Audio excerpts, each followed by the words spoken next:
Facebook, Twitter, Snapchat, Instagram. Les critiques se multiplient contre les géants du numérique, accusés de vouloir nous rendre accros à leurs applis. Ton attention, c'est de l'argent. Chaque jour, ce sont 720 000 heures de vidéos de plus sur YouTube, plus de 3,5 milliards de snaps et 500 millions de stories sur Instagram. Comment choisir? Que regarder?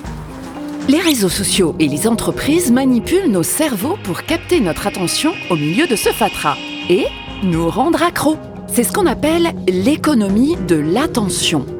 Le but? Nous faire rester le plus longtemps devant les écrans pour voir le plus de pubs possible.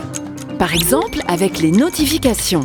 Vous avez un like, machin a vu ce film, et les messages qui nous font revenir sans arrêt vers notre smartphone.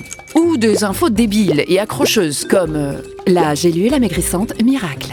Il affiche son bonheur avec sa nouvelle fiancée. Découvre les pires crashs d'avion. 15 minutes pour avoir des fesses de rêve. À force de zapper d'une proposition à l'autre, il devient difficile de se concentrer. Nous n'arrivons pas à garder notre attention sur un sujet unique plus de 9 secondes. On finit donc très vite par penser à autre chose. Des anciens dirigeants de Facebook, de Twitter ou de Google dénoncent cette intoxication numérique qu'ils ont aidé à mettre en place. À première vue, c'est une intoxication. L'un d'entre eux, Tristan Harris, explique « Ces entreprises nous manipulent pour nous faire perdre le plus de temps possible dans leurs interfaces. » Pas question tout de même de jeter notre smartphone qui nous rend d'énormes services. Mais 81% des Français de 15-16 ans l'utilisent en regardant un film.